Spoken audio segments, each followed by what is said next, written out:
Welcome, Hoosier fans, to this week's edition of Assembly Call Radio, where each week we discuss the most interesting topics in the world of Indiana basketball. This is our 133rd edition of Assembly Call Radio, and it is our 525th episode overall of the Assembly Call, recorded on the evening of Thursday, August 8th, 2019. I am your host, Jerod Morris. And let's begin this edition of the Assembly Call how we begin every edition of the Assembly Call, and that is with our Hoosier Proud banner moment. And Indiana is the national champion. When it comes down, Indiana will be champion. Smart takes the shot. The Hoosiers have won the national championship.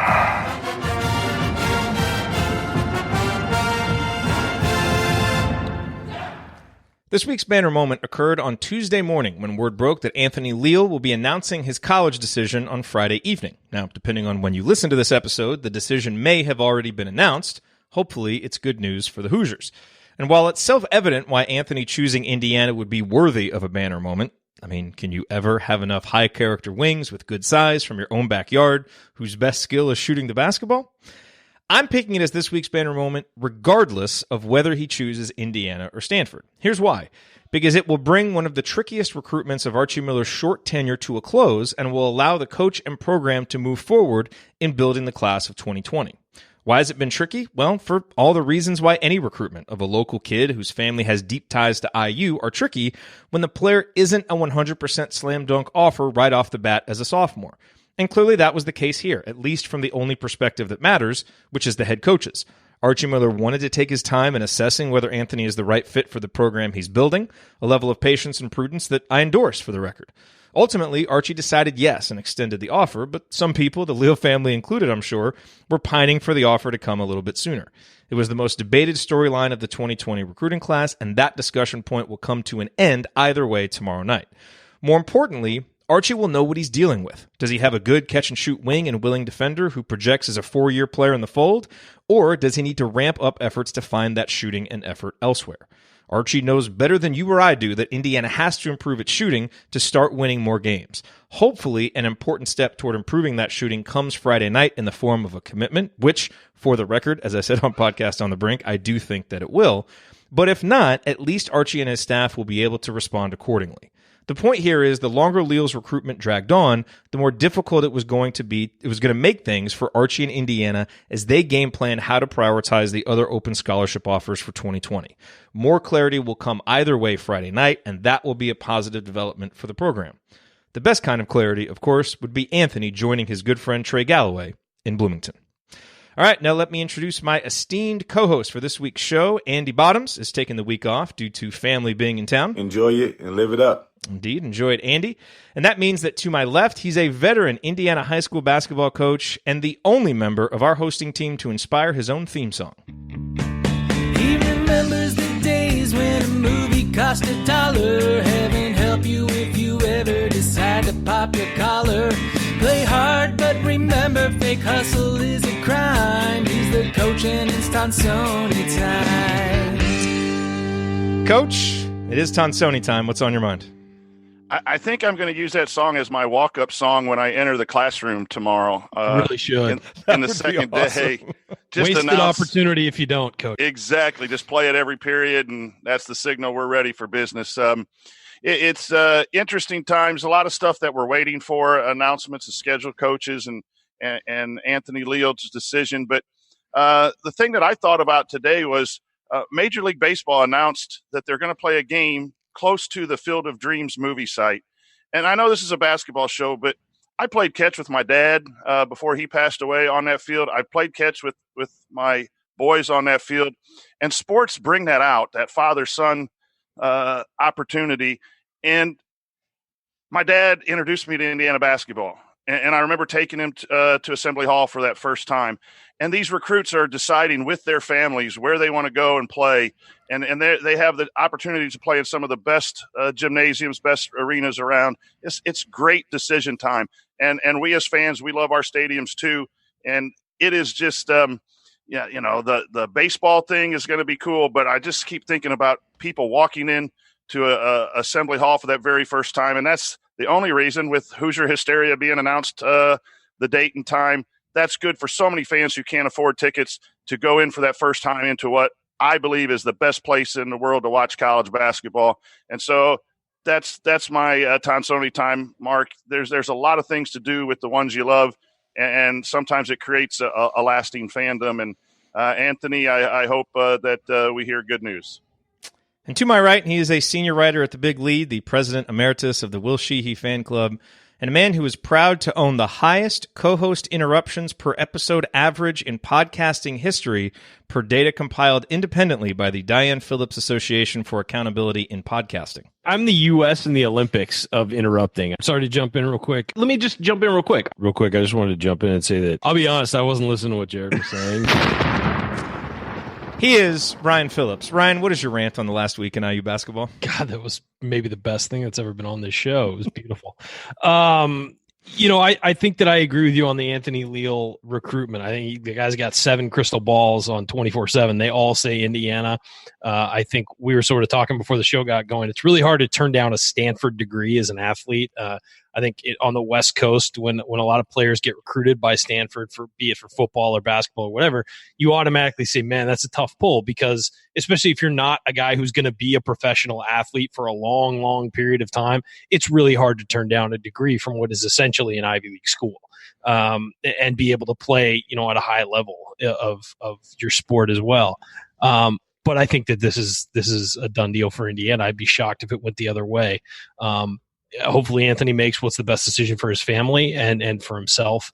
And hopefully he's joining Indiana. And I think you're right. I think it's a big deal for Indiana because this is a top 100 kid at a position of need, which is a wing and with a skill set that Indiana needs, and that's shooting. And I think that all the points you made about him being a 4-year guy who's going to be there and develop, and also worth noting that if Indiana lands him, Indiana will have landed the top 2 players in the state for this next class, and that's a big deal. I know depends on where you look, because Ivy and Davis have actually jumped over Galloway in 24/7. Just for the record, they have, because they just haven't updated their state rankings then, but still they'll have the number 1 player at least. So I think that. Even with that, Archie Miller is clearly prioritizing recruiting the state. This was a weaker year in state in Indiana, so he's going to have to go outside the state to get other guys. But we also said when Galloway committed that it was likely that more commitments would follow soon thereafter. And once you get that first domino to fall, they all start, lining up and falling. And so I think that it's a great thing for Indiana to have these guys start to commit, start that momentum going. And then, maybe there's somebody you recruit that lasts into, say, April or like we've seen before. But at least you have 2 guys at a position of need, and you've got that wing position locked down, guys who can do multiple things, guys who can shoot, guys who can, with Trey Galloway, be a really good, well-rounded player, passer, all that stuff, and guys who can grow with the program, who aren't just who are going to unpack their bags, and they're going to be there for a long time representing the school. So I think it'd be a big deal if we get that commitment. No, he's not a 5-star. He's not a top 15 guy, but he's a guy you can be excited about because of the long-term implications for he and Trey Galloway. Well said. All right, coming up this week, we're going to run through a few Hoosier headlines, and then we're just going to answer questions. You guys submitted so many good questions this week that we kind of scrapped what else we were going to talk about, and we're just going to devote it to all the questions that you guys asked. So it's a big mailbag extravaganza this week, which we're really looking forward to. So it's going to be a potpourri of topics. All of that coming this week on Assembly Call Radio. Before we get to that, a quick word from this week's sponsor, SeatGeek. Do you ever feel like ticketing websites make getting to the event difficult on purpose? It's as if they're so big they feel like they can just get away with not caring about the customer experience. But not SeatGeek. SeatGeek cares desperately about the satisfaction of their customers, which is why a quick glance at the App Store shows over 50,000 5-star reviews. Why? Because SeatGeek delivers a better process for buying tickets. SeatGeek pulls together millions of tickets from all over the web, and then they rate each deal on a scale of 1 to 10. And the user interface communicates it all clearly by displaying tickets on an interactive seat map so you can see right where they are, and by using a color-coded system for value. Green dots mean good deals, red dots are overpriced. Plus, every purchase is fully guaranteed, so you can shop for tickets with confidence. I have the SeatGeek app on my phone. It's by far the fastest and easiest way to find tickets. My wife and I are thinking about going to a concert in October. Zach Brown Band is in Dallas. Actually thinking about taking our daughter. She's only 3. but she really likes their songs. If anybody has experience taking a youngster the age of 3 to a concert, good or bad, let me know, because I feel like it might be a good idea. It might also be a terrible idea, so if you have experience with this, let me know. And can a brother get some coupons? Yes, you can. SeatGeek will give you $10 off your first SeatGeek purchase. All you need to do is use our promo code. Download the SeatGeek app today. Use the promo code ASSEMBLY for $10 off your first purchase. That's promo code ASSEMBLY for $10 off your first purchase. Hey, worth noting, I looked it up while you were doing the ad, and on 24/7's rankings, Galloway is number 2. On the composite, he's number 5. Oh, but it's the composite. Okay. If you just consider 24/7's rankings, he is number 2. Okay, good. Very good. And we talked about that last week. I think that the composite is starting to be kind of worthless, and 24/7 is really the group to trust. Yeah. Okay, good. Very good. So headlines, still no assistant coach. We wait for that. Anthony Leal announcing Friday. We talked about that. Christian Watford tweeted out that he wants to put together an IU alumni team for the basketball tournament. That's exciting news. I certainly hope that happens. Indiana was ranked 12th nationally in attendance last year. This coming directly from inside the hall. The Hoosiers drew an average of 15,206 fans per game over 21 games at Simon Scott Assembly Hall for a total of 319,335. That number was third in the Big Ten behind Wisconsin and Nebraska. Hopefully with a few more wins coming up, we can bump that back up where it needs to be. And then Hoosier Hysteria, as Coach alluded to earlier, was set for Saturday, October 7th at 4 o'clock. Coach, I thought it was great that you preempted all the sound drops of you hating on Hoosier Hysteria with some positive comments about it, because we all remember your words about Hoosier Hysteria from last year. I don't like Hoosier Hysteria. It's tomfoolery. I hate it. We all remember. So excellent use of tomfoolery in a sentence, Coach. I appreciate Thank you. It really is. Complete sentence. It really is. So, Coach, what about those headlines jumps out to you among the ones we haven't discussed yet? Yeah, the basketball tournament one will be fun to see, but I just really am impressed by the 12th nationally in attendance and think that has to play a role in recruiting. And it doesn't mean that someone's going to choose Indiana, but you got a guy like Matt Cross who's flying down to other places and has said that he wants to go to where basketball is taken serious and have a great fan base. And that is who Indiana basketball is. So to see that our performance on the court has been up and down and more down lately, that there are fans there. And I know that in talking to some people, with season ticket renewals and everything, there might be I think I had an opportunity to get some season tickets this year off the wait list, so there might be some people that are on the ledge a little bit, but we still pull in, and so that's the one that really grabbed my attention. And again, for Hoosier Hysteria, those fans that can't afford to go or can't make it, that's a great opportunity regardless of what this old man says. By the way, it's October 5th, not October 7th. I just had the numbers wrong there. And if I believe there's no football game that weekend, right? It's an open weekend, so nothing else going on. I haven't seen. I believe that's the case. We'll check that to make sure. Okay, so quick thoughts on Indiana putting together a team for the basketball tournament. Ryan, off the top of your head, who are the first guys that you would want on the starting lineup for that team? Obviously, it can't be guys who are playing in the NBA. Everybody else is eligible. It can be anywhere but the NBA, right? Okay, I believe so. I would think Watford would be great. Jordan Hulse has had a lot of success in Europe. Yeah, Hulse has to be your point guard. Yeah, probably Blackman at the shooting guard, right? Yeah, I guess because he's in the G League, but is he Blackman's over in Italy. He went over to Italy. I knew he had moved. I wasn't sure if he had moved overseas or if he was still on a different G League team. Troy. Yeah, Blackman would work. Geez, I'm trying to think. Troy. You said him, and Troy that's a definitely. good one. Yeah. And I'm trying to think of guys of like a big man. I can't. How about Bielfeldt? Bielfeldt would be good. Keep him away from the Michigan team. You could start a podcast about it. Be fantastic. But no, yeah, Bielfeldt would work. I'm just trying to think of guys who are actively playing, but otherwise. But it's Marco Killingsworth keeps himself in great shape. You might be able to run him out there. Is he still playing? I don't know if he's still playing anywhere, but he could come off the bench and throw down some dunks where he gets like 3 feet off where he gets like 3 inches off the ground. It'd be great. Yeah. Zizlov can come off and shoot. Yeah. Is he still playing? Zizlov? Yeah, he's playing. Gosh, Sheehy's playing with Hulse, so you'd want to get him on. We should have somebody do an article where they just update where everybody is before the season starts. There's a great Twitter account, Pro Hoosiers. Yeah, it's something. There's a great Twitter account that does that. We should just do an article, just quick bullet points where they are and where they've been and all that stuff. Yeah, but yeah, I think that certainly there's plenty of guys to build on. I would tune in, like the basketball tournament I caught in, bits and pieces. I would tune in if there was an IU team playing to watch them. So, I think Watford's right. I mean, no, but I would. And there should be. It's a damn shame that there hasn't been one already. Yeah. I mean, come on. There's enough guys playing where you could Freddie McSwain. Freddie McSwain. Yeah, way to go, Chad. That's a good one. You want some heart and hustle? There you go. And then round it out with us. We'll fill out the end of the bench. We'll coach. Yeah. We got the head coach right next to me and the assistants right here. Jerod can hold a clipboard and wear a tie. I'll do the coaches versus cancer. I'll give Gatorade and then interview the guys after the game. There you go. We got it. I like it. That would work. But no, that would be fun. Like I would watch. I would tune in every time they played for that. It'd be a great nostalgia trip. Didn't they have one a few years ago with Halls and Watford were playing on? The same that team it wasn't a completely the IU armored team. Athlete team. Yeah, it was like a combined group. They had a few of them. Mm-hmm. Oh, by the way, another good one for Dale Jones. I would put him on there too. Is he still playing too? Man, see, I've lost. I don't know if he's still playing. I can't remember. He was on Hoosier Hysterics. I know he was in the G League for a little while. I'm not sure if he's still. I remember playing. that.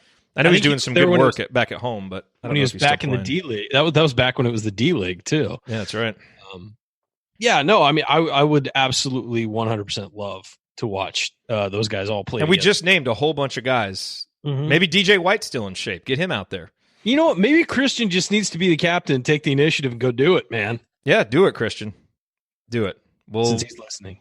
Yeah, if we need to help sponsor or do something, we'll help.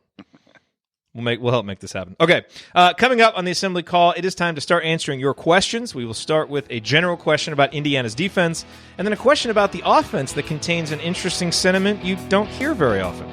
Stick with us here on the Assembly Call. We're going to talk about it.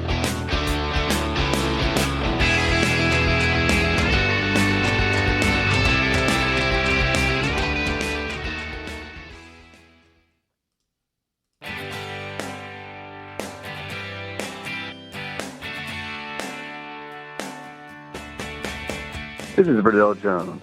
What's better than an epic buzzer beater? The full court dribble and a perfectly placed pass to set it all up.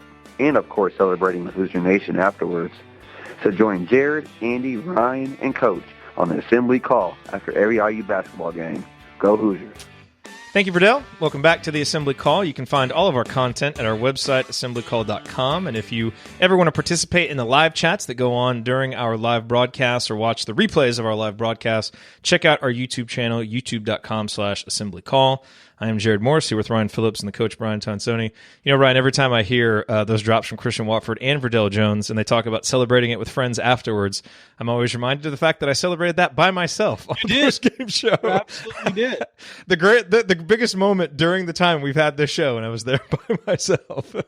Well, and one of the other big moments, I know that it wasn't a great season and everything. One of the biggest, what would have been one of the best shows to have would have been right after this year's Michigan State game, because it was, the young guys really stepped up and won the game and all that. And it was an overtime game against Michigan State, who was unbelievable this year. And we were at the game. Yeah, I know. I know.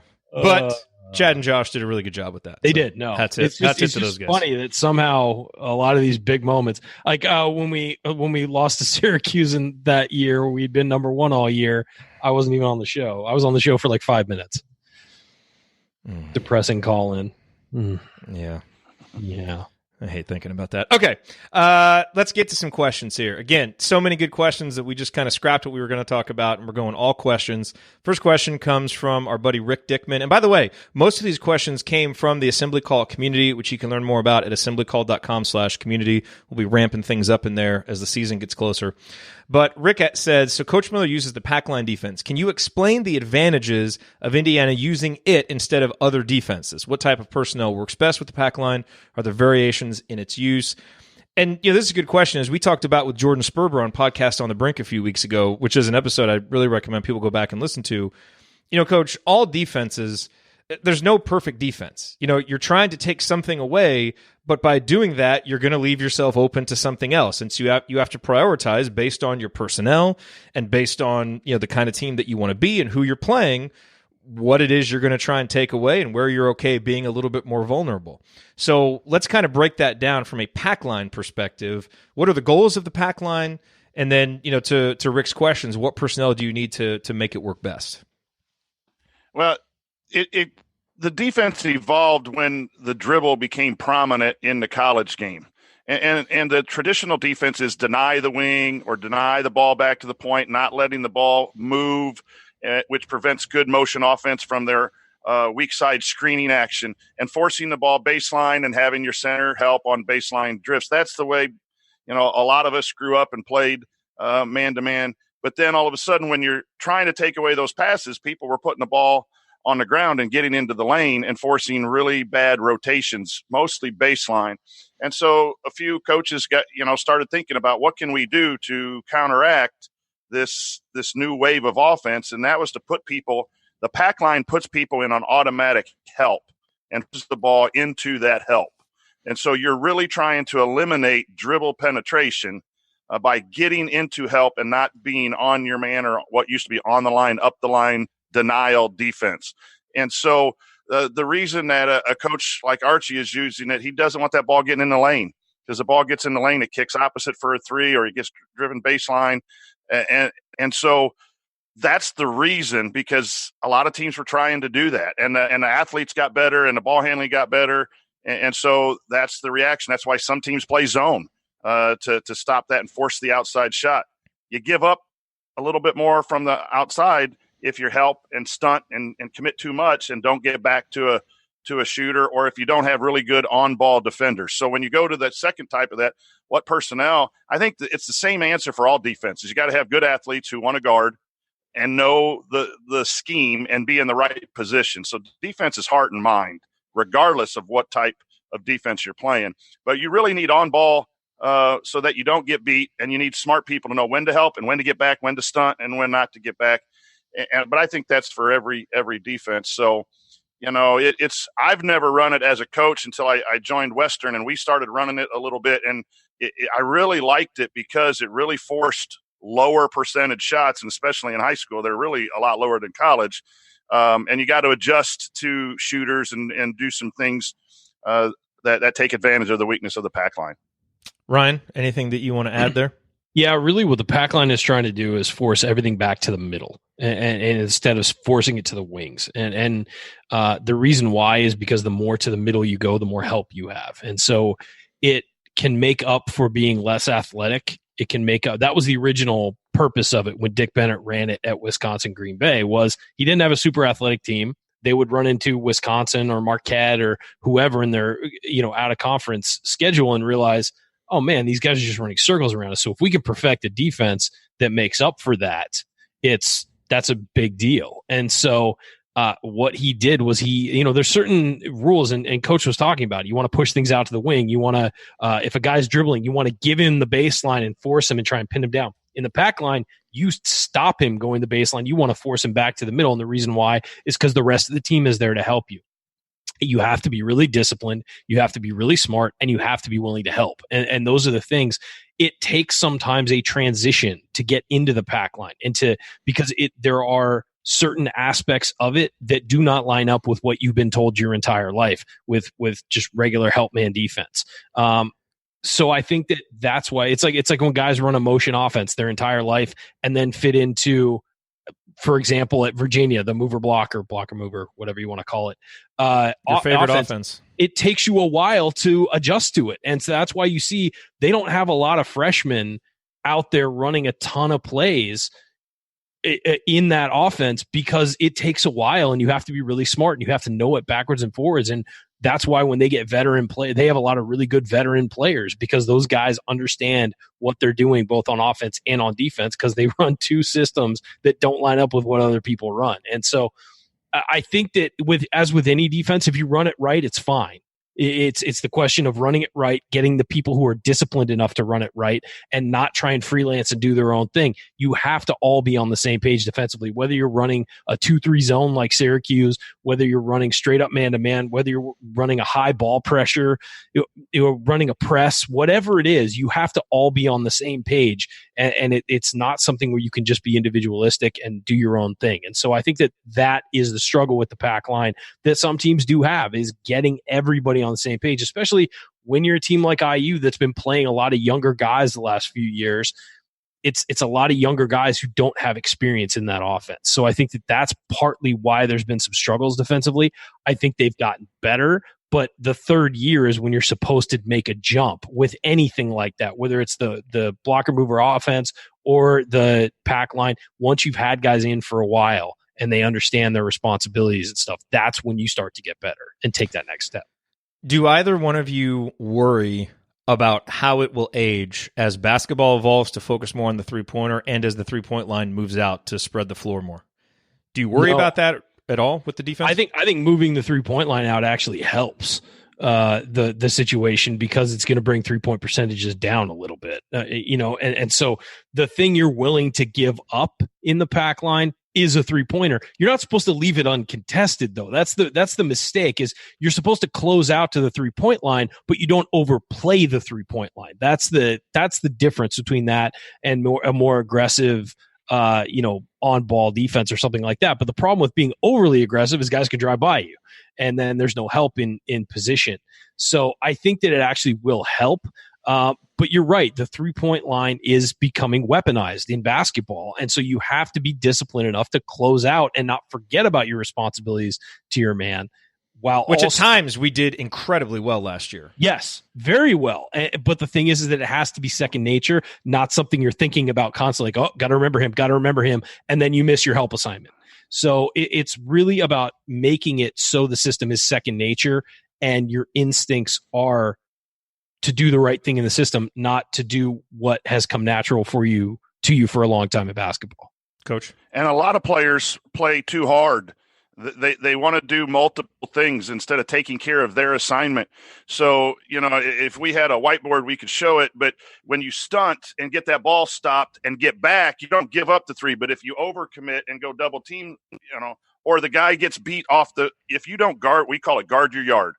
You've got to push a guy sideways, not let him get downhill. If you let a guy get downhill, then you force rotation, even in the pack line.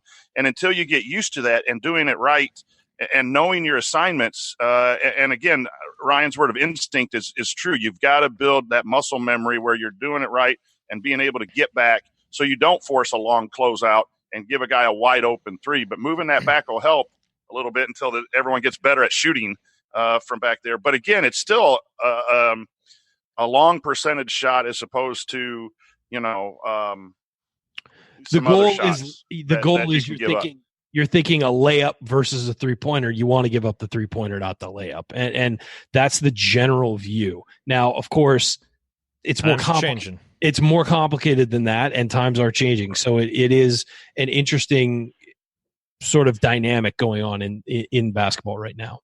And Ryan, what you're really trying to do, and what we try to get our opponents to do, is take contested twos. We love contested twos. We love the pull-up contested two. Yep. And if we force you off the three-point line and then can help without letting you get to the rim, that's really good defense, because that's been shown not to be as high percentage as the three-pointer, even in high school. And college is getting to be a big weapon. And at the rim, that in-between game with a hand in your face is something that I look for when I watch games, if you're forcing teams to do that. Yeah, just to be clear, the pack line is not designed to give up open three-pointers. I looked at the slide deck of Tony Bennett's pack line. It's about closing out tough, running people off the three-point line. So it's going to happen at times, but that's not the goal of the defense, which is how people sometimes phrase it. And it's that's not really how it's supposed to go. In any defense, guys get lost and they'll get an open three-pointer. The key is to minimize the amount of times that happens. And that's the goal of any defense. It has nothing to do with the pack lines. I do remember last year they'd be playing really good defense, and then somebody will get loose for a three, and all of IU Twitter would be like, "Oh, the pack line's leaving guys wide open." It's like, did you see the other 12 possessions in a row where they were right up on the 3-point? When everything goes bad, you can't just be like, "Oh, it's the defense." No, it's guys missing assignments, which happens. It's natural. That's going to happen. It's minimizing the amount of bad plays. Any defense needs cohesion. It needs a culture of buy-in. It needs a coach who understands the defense, really believes in it, can teach it. Like, it doesn't matter what defense you're playing. You got to have all those things. And that's the thing, is that people always say that offensively you need chemistry. Defensively, you need just as much, if not more, chemistry. Mm-hmm. And here's an example of not wanting. It's not designed to give up open threes. When we ran ours, we didn't leave the corner. So if a guy was on the wing and drove between the corner offensive man towards the block, we told our guys, don't leave, because we thought in high school that's a really good three from the baseline. So we stayed on the three and tried to force that contested two by bringing a big up and then rotating back to help the big that he left. And we stayed on a three-point shooter. So the pack line is not, hey, just cut off people driving and kick and then shoot threes. We want teams to shoot threes. No, we want to stop the best threats. And you can make adjustments within a game if you got good three-point shooters, and we chart where the shooters are too. So, you don't have to leave a three-point shooter. Look at how Indiana guarded Carson Edwards and Ryan Klein at home last year. I mean, they hounded those guys.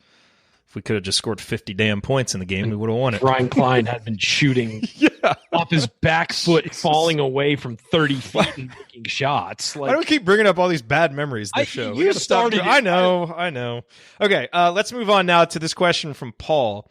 He says, this is about the offense. People complain about the offense that IU put on the court last year, but I thought the offense looked good. In contrast, I thought the offense run by the national champions, Virginia, was slow, tedious, and predictable, something Ryan will certainly agree with, although they did adjust some last year. They did some different things. But back to Paul's question, it's amazing how many flaws a made shot will cover.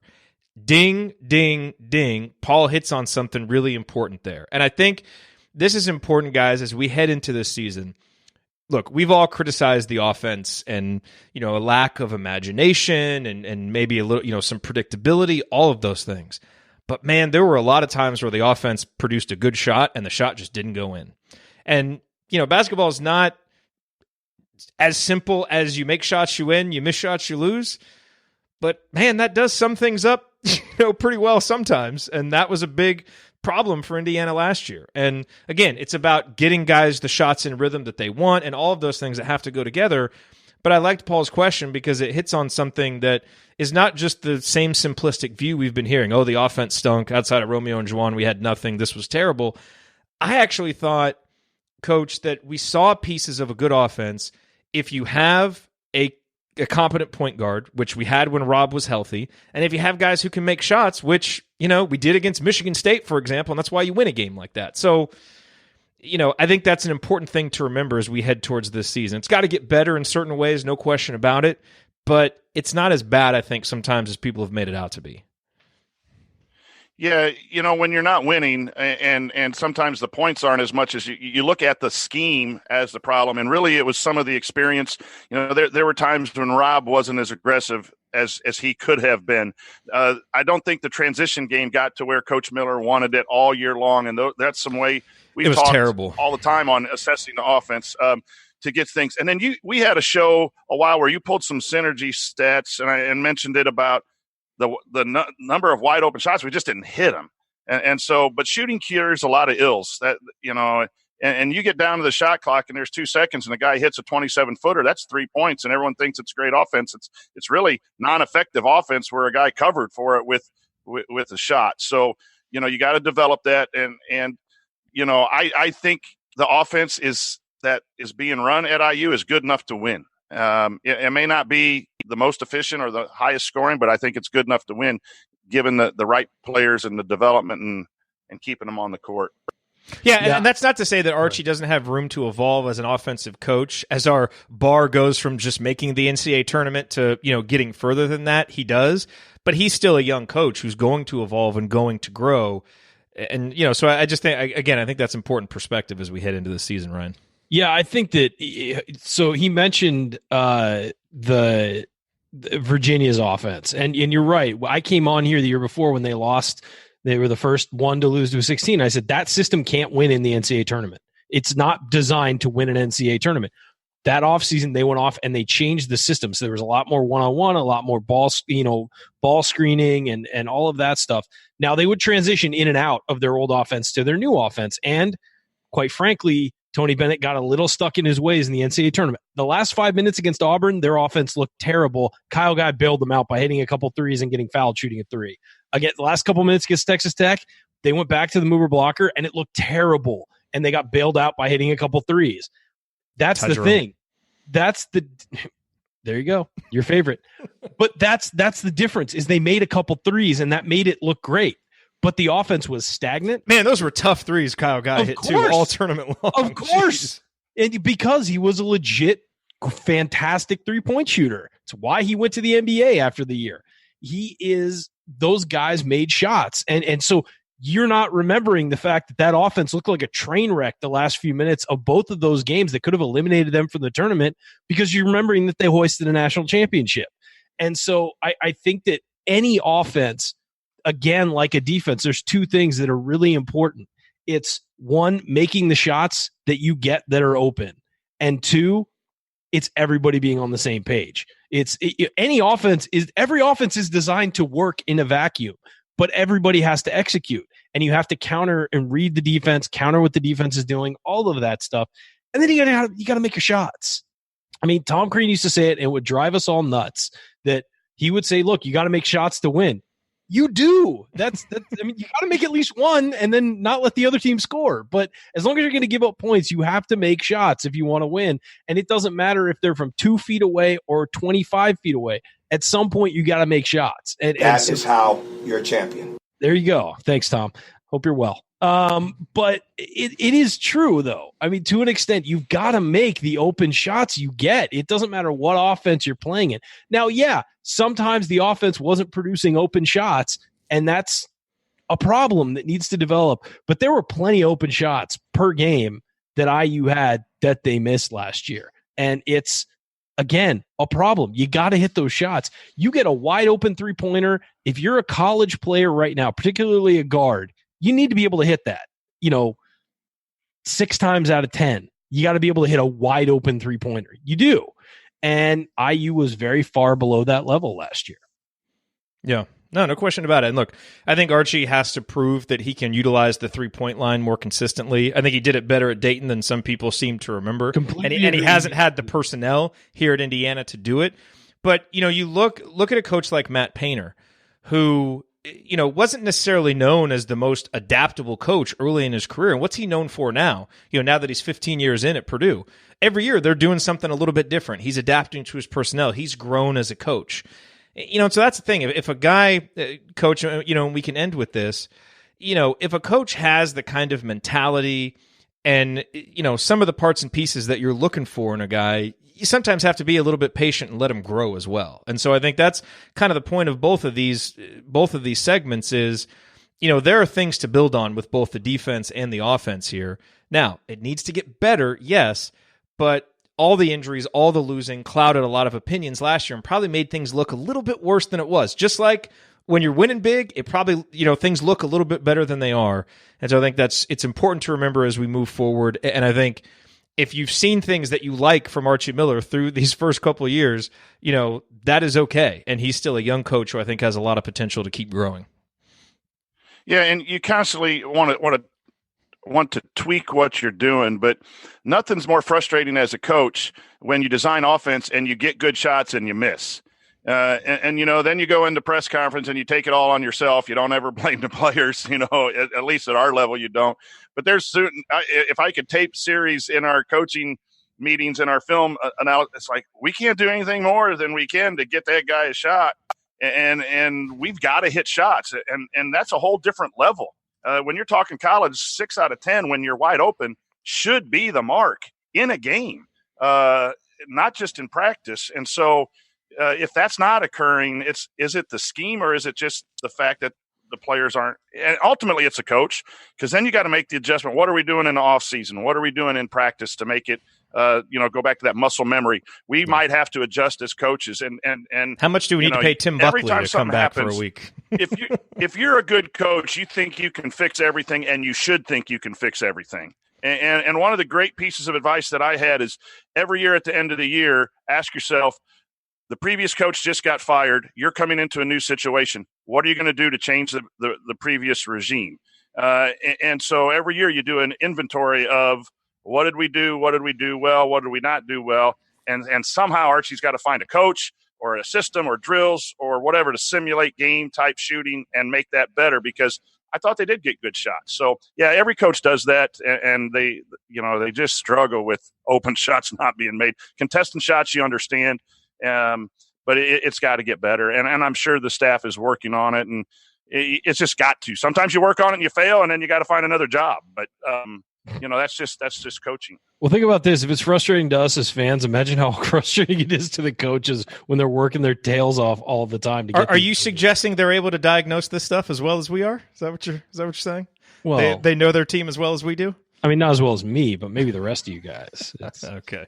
That's a good note to end on. All right, coming up in our third segment, we're going to continue answering your questions, including one about who the must-get recruits are still left on the board, which players we think are going to average 8 or more points this season, and more. Stick with us here on the Assembly Call. It's next.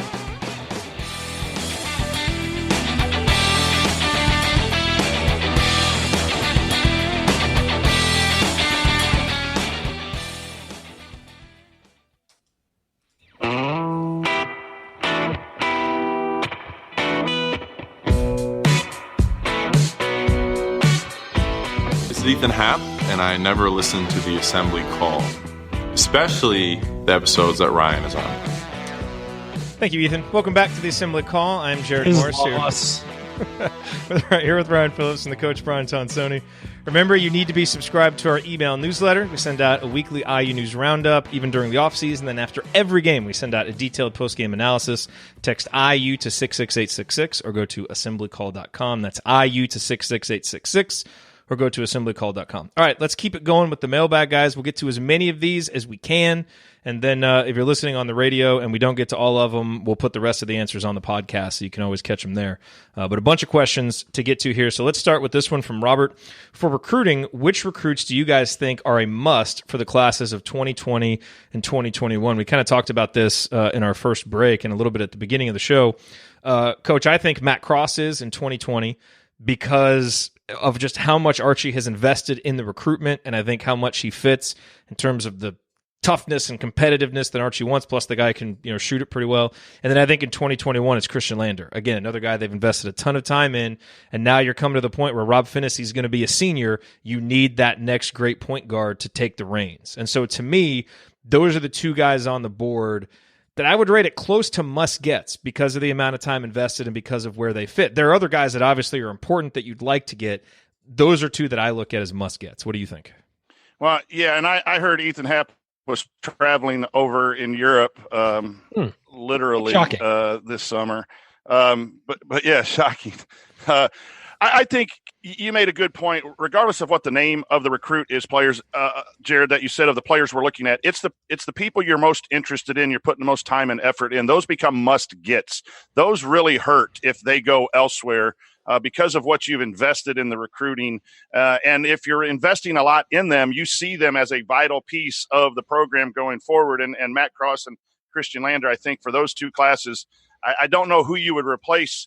You might say in 2020 to get a guard like Davis or Love or Garcia, a big, because you already, depending on what Leal does, might be a little more important. You could make that argument, but I think Matt Cross, because Archie has gone all out, really fits the mode of a must-get recruit.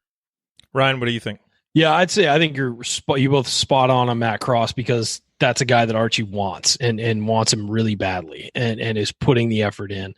I quite frankly, I'm disappointed that he hasn't committed yet. So if he goes to A&M, my wife and I are going to have problems. Yeah, as you should. She's smirking over there. Beginning at the end of the marriage, man, starts.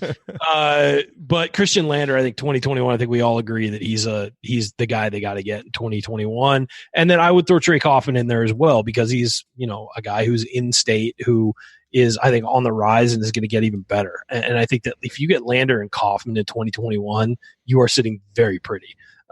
So obviously there's going to be guys who pop up who aren't even on the radar right now, who pop up. But I think that right now, those three guys over the next 2 years are definite must-gets. All right, from David, who do you think will score significantly for IU this year? Say average 8 points per game and up. Ryan, I quickly wrote down Devontae Green, Rob Finney, and Al Durham, and then I stopped. and I couldn't put anybody else. I think those guys will, and they're going to play a ton of minutes. But just given how much depth there is down low and how uncertain a guy like Jerome Hunter is and how Justin Smith will evolve, you can make arguments for those guys. But I don't feel comfortable saying any but the 3 experienced guards. Do you? Yeah, I would agree. I think that Trace Jackson-Davis is starting to move himself into that. Just watching him work out this summer is starting to move himself into that conversation. But I don't know if he's going to average how much he's going to average points-wise per game. I think he's going to do things that help you win across the board, but I'm not sure if he's going to average 8 points. I would say, but I wouldn't be shocked if at the end of the year we see him averaging 10 points a game with a certain amount of rebounds and doing a lot of things that help. Be a great sign for Indiana if he does. Absolutely. That's for sure. But then, I would say of those 3 guards, I think that's who will produce for you is Devontae Green, Rob Finney, Al Durham. You really hope Jerome Hunter. You really hope a guy like Justin Smith steps up and is consistent. What's Joey Brunk going to do? Is he going to get you 5 and 7 rebounds? I mean, we either know. Joey or Deron could if they were the featured center, but they're going to split time. Exactly. So. And so between the two of them, you want about 15 points and 13 rebounds a game, or somewhere around there. That'd be great. But combined, that's what you want them to average. So, I would say I agree. I think we got a lot of question marks as far as that goes. Coach? Yeah, Devontae, I look back, Devontae in his last 7 games, that goes back to when he started scoring in double figures, averaged 15.4. And if he, I don't know that he'll get to 15 this year, but he's obviously someone. Durham was at the same time was at 9.7. In that stretch when Indiana went 5-2 down the stretch. So I think that bodes well for those 2, and you'd love to see Finney. But I wouldn't be surprised. I don't know which post player, but I wouldn't be surprised to see one pop. The question was over 8. I wouldn't be surprised to see one pop maybe to the 9 or 10 if they've really done some work and can try to get some minutes and be, if it's not going to be 20 minutes for one and 20 minutes for the other. Maybe it goes 27, something else. Carve out a little niche because of their work ethic and their play, whether that's Trace or whether that is Joey or whoever. But I wouldn't be surprised. I'm not expecting it. I don't say it's going to be definite, but I could see that happening as maybe the 3rd scorer because of throwing the ball in or some of the things that we don't know are going to be part of IU is their scheme.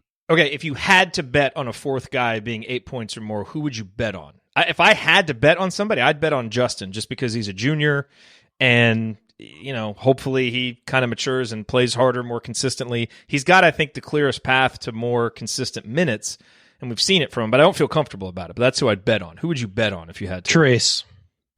Yeah. Yeah. That's who I would say just from a pure talent. But wasn't Justin around there at 7.8 or something like that? I don't have the stats right in front of me, but if he could just play Michigan State every game. Year. Yeah. It'd be 20 plus.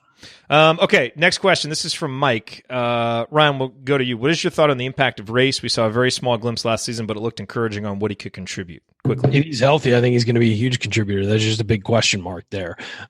He's a guy who I loved coming out of high school. I thought his redshirt year was a great thing for him. Obviously, he enrolled a year early. And then last year, I think that we saw some things we liked and, in the preseason videos and then in Hoosier Hysteria. And then, we just didn't get to see him till pretty much it felt like until the season was over, and he wasn't in game shape. And but at times he's a guy who can be a game changer because of his size, his strength, his ability to just go after the ball. And the problem last year was his offense was completely out of whack because he was completely out of rhythm because of the concussion, and he hadn't been playing. So we don't beat Wisconsin without him. I really hope that guy is having a great summer and because in high school you watch his film, he can shoot, he can score, he is comfortable inside, he can step outside, he can handle the ball a little. I mean, he does all of these things that you need to win in the Big Ten. And when I did his scouting report, when he signed, I said that that's a guy who looks like he could build to being an all Big Ten player by the time he's out of there. I thought he was a lot like Juwan Morgan, actually, just with his versatility and his size and all of that. So I would love to say that I am 100% confident that guy's going to be a banger for this team and is going to be awesome. But we need to see it. And so it's hard to really predict that right now. There's a lot with his team. It's hard to predict because we need to see it. And but I think that the talent is certainly there. Okay, we've got a wrap here, but we will pick up the rest of the questions on the podcast after we close this out. So listen on the podcast or go to the YouTube video if you're listening on the radio and want to hear the rest of the questions. That's going to do it on this week's episode of the Assembly Call. If you want to see us do the show live, join us at assemblycall.com on Thursday nights for the live broadcast of our Assembly Call radio recording. And you can always subscribe to our podcast by searching for Assembly Call wherever you listen to podcasts. And don't forget to go to assemblycall.com or text IU to 66866 to join our free email newsletter. Thank you for listening. We will talk to you again next Thursday night. Until then, take it from me, Christian Wofford. Keep your elbows in and your eyes on the rim. Go Hoosiers.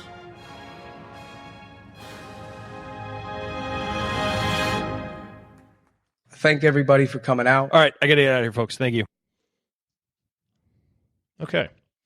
So let's see. Let's run through the rest of these questions that people sent in. For the podcast, folks. Real quick on Race. I started talking about baseball, but there are innings eaters in baseball, starting pitchers or relievers. Race may not get the stats, but he might be able to get some minutes that are really quality, whether it's defense or just, foul trouble or whatever. It's going to be nice to have that kind of body. And if he gets to 4, 5, 6 points a game or even whatever and pops, that'll be the big surprise. But he is going to be a minutes eater at times when it's needed, and then push the people in practice to make the other kids better if he is behind or on the second unit. That's a great point. I can answer one more question, then I got to go to get dinner because the girlfriend's staring daggers at me. Okay, what would be the best question Not really, for I'm you? Okay, so this is from JDM. Who's the IU player that you irrationally love the most? Ooh, man. That's tough. And he hashtagged it with AJ Moye.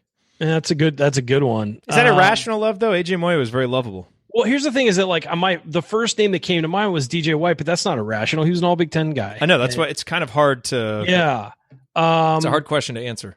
How about Adam Allfeld? I loved Adam Allfeld. I always wanted that guy. Look, we used to give standing ovations when that guy would get off the bench. Like that was. Yeah, I think I have a hard time with this question because we love all the players. They're IU players, so it's hard for me to justify who do I irrationally love. I guess maybe you love them more than their contributions warranted. Here's a good one, Verdell Jones. I love that guy because of what he went through. Yeah, and he went from being damn it Verdell to being an insanely necessary part of a team that went to the Sweet 16. Good point. So I would say that's a guy. I loved that his career arc. Because I would say someone like Jordan Hulls, but he's everybody loves Jordan Hulls. I'm probably developing a rational love for Demezy Anderson right now, just because I love the guy's attitude. So I'm maybe putting the cart before the horse before he's produced. But man, you think about his high school production. We saw a few glimpses of him shooting, and I love that kid. I'm rooting for him so hard. So maybe I irrationally love Demezy. I guess I could put myself in there. What do you think, Coach? Any that come to mind for you? It's all about the hair. Demezy's hair. It's all about it. That's right. That's a tough question. There's been some good things here in the chat. Derek Elston for sticking around the program and doing things. And then I coached against him in high school for 3 years and reliving those nightmares. So, he had that injury-plagued season, but, he was a great guy. His locker room was down by my basketball office. He'd pop in and say hello, and he knew he was going to drop 28 on us, and it was kind of a neat type of thing. I have a lot of respect for Derek Elston and what he's put into the basketball program, both as a player and as a coach. Okay, rapid fire from Tom. How much does it concern you that this year's roster only contains one true point guard? Who is your preferred backup point guard and why? It terrifies me because there is no good option behind Rob Finney. That's my answer. The other two guys have experience bringing the ball up, but yeah, they're not Rob. No, but it takes them out of the position where they're the best, though. It doesn't terrify me, but yeah, there's concern there, of course. It doesn't terrify me. I think that Devontae can break a press. I think that he's, especially with some, what we saw late in the year last year. And I don't think it's as big an issue as I think it looked like it was going to be in, say, December of last year. I'm a little bit less concerned than I was. Who was? It's always a concern when you're only one deep at a position. But Al and Devontae, I'm assuming, will be improved. Who was Michigan State's backup point guard? Winston gets all the minutes. I see Finney getting a majority of the minutes, but who played backup last year? Years before, it was Num Num or whatever his name. Tum Tum, Num Num, whatever. Right? But who was last year? I think we should really start calling him Num Num. Num. I about said Num Nuts. Don't cut that as a drop. Well, you just invited it. I know. I got too many drops as it is. But who was Michigan State's backup last year when Winston had to sit? I don't know. I can't remember, so it must not have Gabe been Brown, I think. I think it was Gabe Brown or one of those guys. So I think if you got a point guard and he can stay out of foul trouble, you're going to see major minutes from Rob. And so, man, it scares me to say Devontae. Devontae is just so much better when he gets to play off guard or play off the ball. So I hope he gets to do that all year. James basically says a lot of the team's upside revolves around Jerome Hunter. We know no one knows anything about when he'll be ready. When do you think we'll get a reasonable idea of whether he might come back sometime this year? Hoosier Hysteria, or do you think it might not come out until the non-conference games actually I think start? we'll know when school starts. That's my assumption, is it'll be when school starts. Oh, Foster Lawyer. That's who it was for Michigan State. Okay. Thank you, Rachel. Okay. That's right. I forgot about him. I mean, I think Hoosier Hysteria will certainly be a very good clue, because if he's not out there playing in the scrimmage, that's, probably not a good sign. I think we'll know before that, because people will just keep asking. And I just get the feeling we may not know officially before then. You're probably right. We may not know officially before then, but I think the word will get out. Is there I mean, we don't know what's going on, but if we're hearing that he can't play, do you think it's done before school? So, would he go somewhere else? Is there an opinion that's different? Is this going to be a consistent opinion with every program? That's the stuff I just don't know what he's. Yeah, I don't know. These are questions totally what he's dealing with, but that's the only thought I thought of. Before school, to if he can't play at IU for whatever reason, is there an opportunity for him maybe to pursue something else? And if you wait till October 5th, he's already in a semester. So I think if he's on campus, I think that might bode at least a little bit bright news. I don't know if that's even correct. The questions, honestly, we can't answer until we hear from the school or hear from Jerome. I mean, really, we don't, we hear whispers one way or the other, but that's nothing verified. That's just what people are hearing. And so this is where you get into weird territory, because we don't know. I mean, we straight up don't know. There's a player IU fans irrationally love a lot. It's Jerome Hunter. Yeah. I mean, again, it's all relative, but a lot of pressure is being put on that guy. So I hope when he comes back that people, or if he comes back, that people are reasonable in what they expect from him as a freshman who's been off for a year. I will always say this too: it's better to err in the side of the player's safety. I really want Jerome to play for his basketball ability, but if there is a health concern, then I'd rather him be healthy and not play. And that's hard, because we look at it as wins and losses. But for this to linger as long as it is, it's going to be really interesting to see what goes forward. But just wishing that the young man some peace and getting better. All right, real quick, Ryan, what's going to happen first? Football national championship or construction-free Bloomington? I don't think either. It's a trick question. The answer is neither.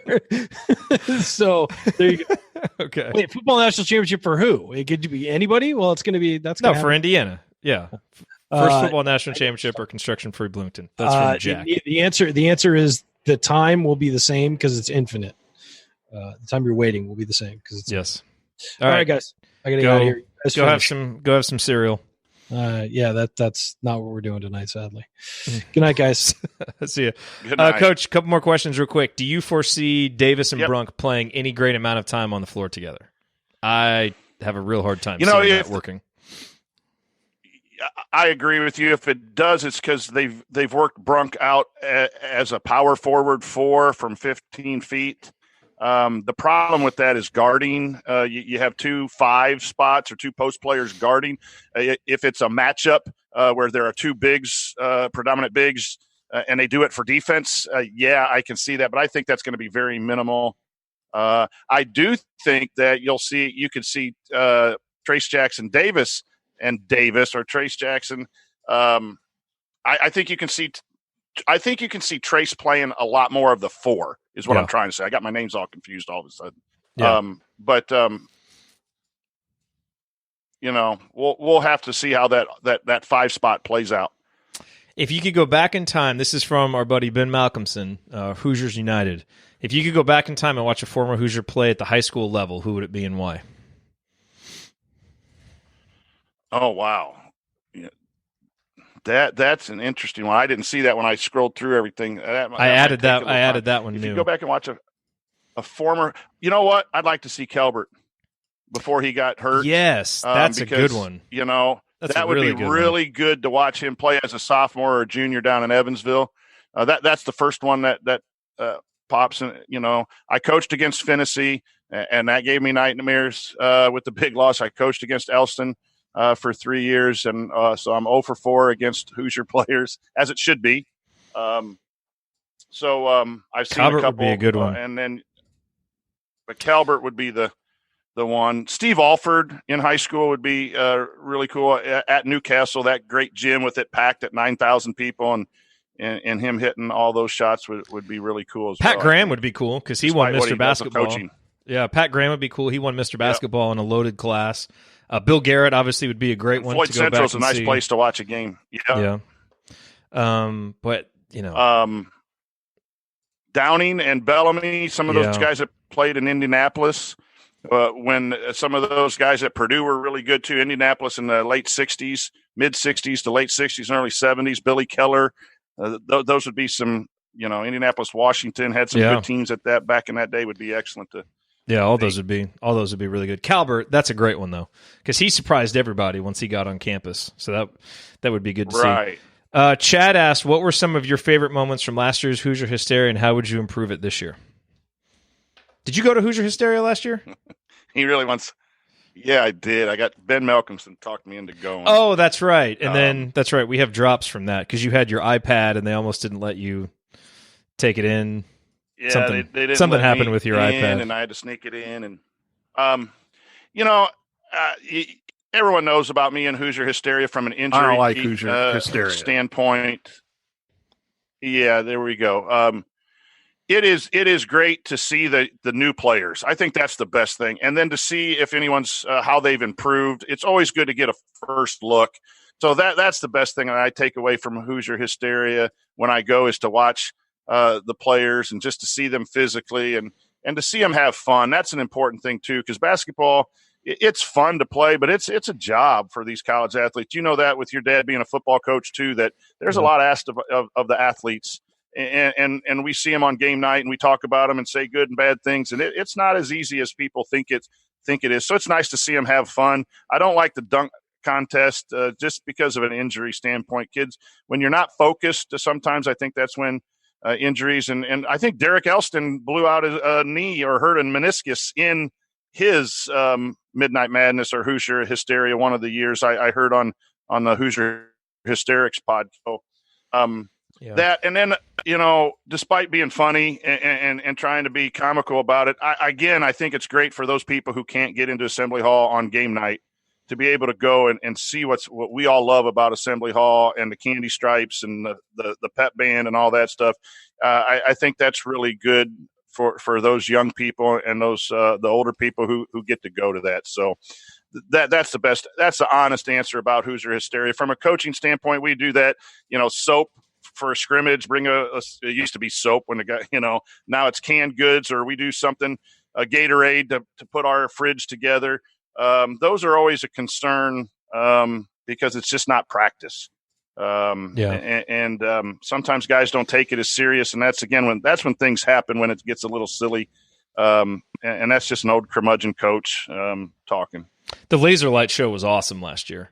It'll be interesting to see if they do that again. That was pretty fantastic. And it's always interesting to see who's there from a recruiting standpoint and what they do. So I don't think I'm going to go this year. And that's another thing, Jerod. It was a fun event. You got to do stuff like that for the recruits. The recruits don't want to hear a guy talking about practice all the time, right? But they want to see some of that pomp and circumstance and have the jerseys and the alternate jerseys and the flashy rooms and all that. And in this day and age, you got to win the arms race. And Hoosier Hysteria is part of the arms race to show off what we have. So in all honesty, those are my thoughts, Chad. I hope that answers your question. Last question from Jim: is the motion offense still part of the game, or has the game completely evolved it away? That's what Beard was running at Texas Tech, wasn't it? Wasn't he running some motion concepts? I think that's a great point right there. The concepts are still around.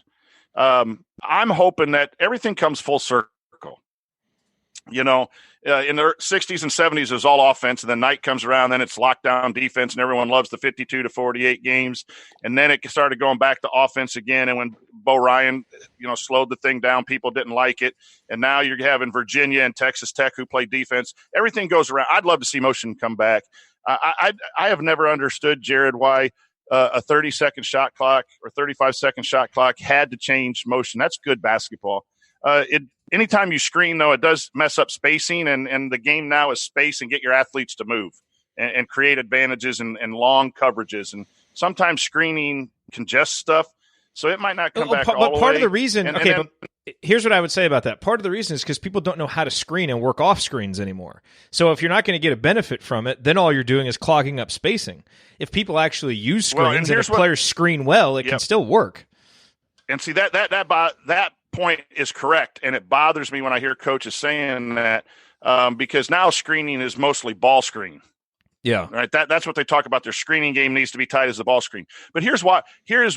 And I've talked to college coaches, and because of the shot clock, they're choosing not to teach screening and cutting as much because it's transition offense for the first part of the shot clock. It's some movement for 10 or 12 seconds in the middle, and then it's isolation ball screen at the end of a shot clock. And when you have 30 seconds, so I've had coaches tell me, why should we spend all that time investing in motion concepts and teaching the game? And it's hard to teach for 12 seconds of offense per possession. And that's if they take the full 30 possession. I argue with them. I'm like, well, when you got great athletes and you have great motion, now you're unstoppable instead of just expecting the athlete to go jump over someone or beat someone off the dribble. So that's what scares me about motion might be gone. And here's the other thing too. Motion coaches, I'm a big pro coach, so don't take this the wrong way to the listeners, but sometimes coaches don't want to work hard. Teaching motion is hard work. And if you got a guy who could just say, here's the ball, catch it on the wing and go up and dunk it, you don't have to work as hard, right? So it becomes a recruiting game. You got the Jimmies and the Joes, and they can just outplay everyone. You don't need to have a great scheme necessarily. And I'm not trying to badmouth, but you said Texas Tech. I think Purdue runs some elements of motion. They slip screens all the time for harms. Right there frustrates me too. So there are pockets of it. But yeah, it's either continuity or it's just this dribble drive stuff. And I would love to see it come back. But I think the shot clock since 1987, 85, 86, whenever the shot clock came in, motion, people were trying to find another way to win in a shot clock era other than motion. Yeah. All right. Well, awesome questions from everybody. Thanks for sending all those in.